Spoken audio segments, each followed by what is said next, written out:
नमस्कार, आपका स्वागत है फटाफट खबरों में। मैं हूं आपके साथ रुचिका जायसवाल। आज हम लेकर आए हैं बिहार के हर छोटे बड़े शहर की सबसे तेज और ताजा खबरें। तो चैनल को सब्सक्राइब कीजिए और वीडियो कहां से देख रहे हैं कमेंट बॉक्स में जरूर बताएं। बिहार में लगातार बढ़ रही ठंड, 3 तारीख को बारिश का अलर्ट। बिहार में बढ़ती ठंड के साथ कोहरे का प्रकोप लगातार जारी है। मौसम विभाग ने कई इलाकों में घने कोहरे को लेकर येलो अलर्ट जारी किया है, जिसमें पूर्वी चंपारण, पश्चिमी चंपारण, मधुबनी, किशनगंज, कटिहार, पूर्णिया समेत 12 जिले शामिल है। राज्य के अधिकांश जिलों में अभी भी सुबह और रात के समय घना कोहरा छाया हुआ है, जिससे विजिबिलिटी काफी हद तक कम हो रही है। राज्य में पश्चिमी विक्षोभ का असर आने वाले 3 दिनों में देखने को मिल सकता है। 1 फरवरी को पश्चिमी विक्षोभ का असर कम दिखेगा, लेकिन 3 फरवरी को पश्चिमी विक्षोभ का असर मौसम में साफ दिखेगा। ठंड के कहर में स्कूलों के लिए आदेश, कब से कब तक चलेगी क्लास, डीएम का सख्त निर्देश। बिहार में कड़क ठंड का दौर जारी है और इस बीच स्कूल की गतिविधियां भी प्रभावित हो रही है। छात्रों को ठंड के दौर में स्कूल जाना पड़ रहा है। इस बीच बिहार के पटना में डीएम यानी न्याय जिला दंडाधिकारी की ओर से एक आदेश जारी किया गया है, जिसमें स्कूल की गतिविधियों और खुलने बंद होने के समय सीमा तय की गई है। हालांकि प्री बोर्ड और बोर्ड परीक्षाओं से जुड़ी गतिविधियों को इस आदेश से बाहर रखा गया है। आदेश में लिखा है कि जिले में ठंड के मौसम और कम तापमान की स्थिति बनी हुई है, जिसकी वजह से बच्चों के जीवन और स्वास्थ्य पर बुरा असर पड़ रहा है। भारतीय नागरिक सुरक्षा संहिता 2023 की धारा 163 के तहत पटना के सभी प्राइवेट और सरकारी की सभी कक्षाओं के लिए शैक्षणिक गतिविधियों पर सुबह 8:30 बजे से पहले और शाम 3:30 बजे के बाद शैक्षणिक गतिविधियों पर प्रतिबंध लगाया जा रहा है। सरकारी कर्मचारियों को छुट्टी से 7 दिन पहले देनी होगी सूचना, सरकार ने जारी किया फरमान। बिहार सरकार ने सरकारी कर्मचारियों के लिए छुट्टी लेने का नया नियम लागू कर दिया है। अब किसी भी राज्यकर्मी को छुट्टी लेने या मुख्यालय छोड़ने में कम से कम 7 दिन पहले सूचना देनी होगी। यह नियम सभी विभागों, प्रमंडलीय आयुक्तों और जिलाधिकारियों पर लागू होगा। सामान्य प्रशासन विभाग के अवर सचिव सिद्धेश्वर द्वारा जारी इस आदेश का पालन हर स्तर पर अनिवार्य होगा। यह नियम सभी लगभग 6 लाख सरकारी कर्मचारियों पर लागू होगा। सरकार के मुताबिक पहले आवेदन देर से मिलने के कारण काम में दिक्कत होती थी, इसलिए यह नया नियम लाया गया है। बिहार में बनेंगे 3 नए ग्रीनफील्ड एयरपोर्ट, वित्त मंत्री ने बिहार के लिए खोला पिटारा। केंद्रीय वित्त मंत्री निर्मला सीतारमण ने शनिवार 1 फरवरी को लोकसभा में बजट पेश किया। अपने बजट भाषण में वित्त मंत्री ने बिहार के कई बड़े ऐलान किए। वित्त मंत्री ने कहा कि बिहार में 3 ग्रीनफील्ड एयरपोर्ट बनाए जाएंगे। मालूम हो कि प्रदेश में अब तक एक भी ग्रीनफील्ड एयरपोर्ट नहीं है। हालांकि ये ग्रीनफील्ड एयरपोर्ट कहां बनाए जाएंगे, इसकी जानकारी वित्त मंत्री ने नहीं दी। वित्त मंत्री ने कहा कि पश्चिमी कोसी नहर योजना के विकास के लिए केंद्र सरकार बिहार सरकार को मदद करेगी। आलू का चोखा, अंडा और मौसमी फल, मिड डे मील में बच्चों को मिलेगा लजीज खाना, मेन्यू में किया गया बदलाव। बिहार में सरकार स्कूलों के बच्चों को अब लजीज भोजन परोसा जाएगा। दरअसल शिक्षा विभाग ने मिड डे मील के मेन्यू में बदलाव किया है। विभाग द्वारा तैयार किया गया नया मेन्यू 15 फरवरी से लागू होगा। नए मेन्यू के अनुसार अब प्रारंभिक स्कूल के बच्चों को हफ्ते में सिर्फ एक ही दिन शनिवार खिचड़ी मिलेगी। इसके साथ हरी सब्जी और आलू का चोखा भी शामिल होगा। इससे पहले बच्चों को सप्ताह में 2 दिन शनिवार और बुधवार को खिचड़ी दी जाती थी। बिहार के लिए बजट में हुई घोषणाओं पर गदगद हुई चिराग, कहा इसमें हर क्षेत्र का ध्यान रखा गया।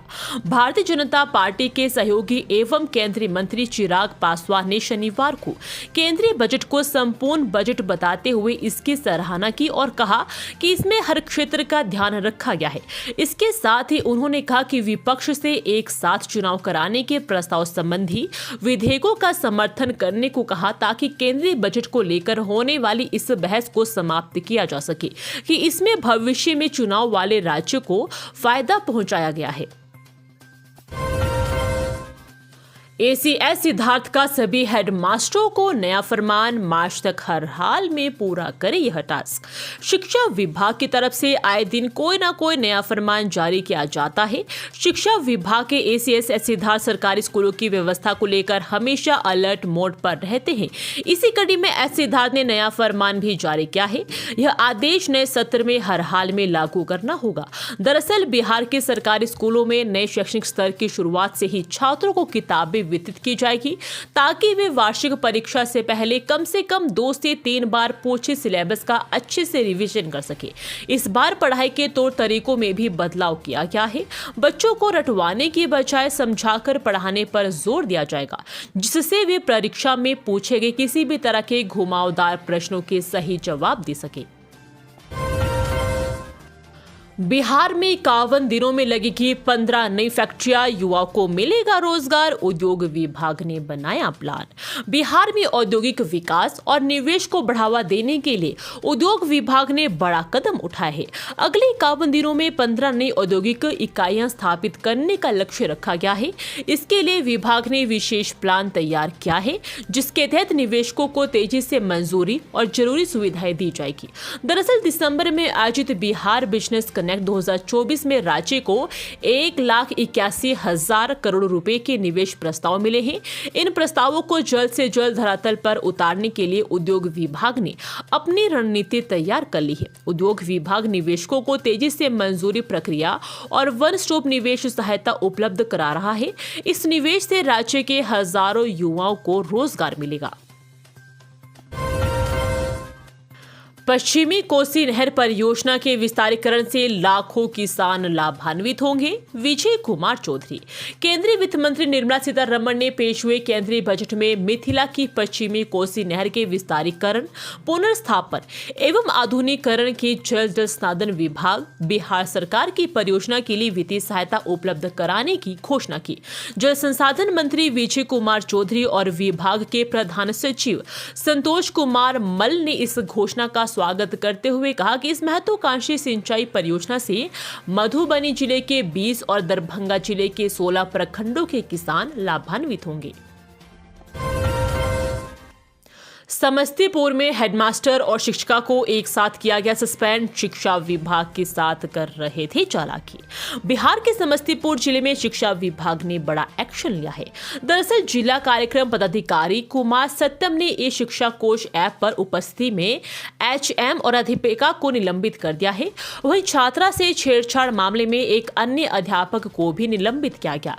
जिला कार्यक्रम पदाधिकारी ने ई कोश शिक्षा पर ऐप पर दैनिक उपस्थिति में छेड़छाड़ मामले में प्रभारी प्रधानाध्यापक प्रेम कुमार झा और शिक्षिका सुहानी को निलंबित कर दिया। पटना हाईकोर्ट के अधिवक्ता से बदसलूकी पर वकीलों का सड़क जाम पर हंगामा, यातायात पुलिस पर गंभीर आरोप।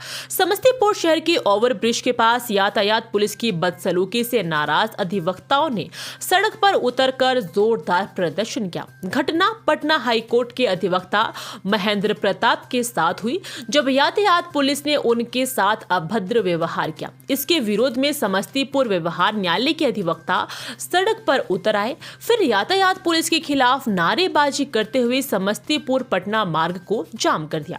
बाद में प्रशासन के हस्तक्षेप के बाद स्थिति को नियंत्रित किया गया। यातायात डीएसपी आशीष राज और नगर थाना अध्यक्ष शिव कुमार यादव मौके पर पहुंचे, फिर अधिवक्ताओं को समझा बुझाकर सड़क जाम खत्म कराया।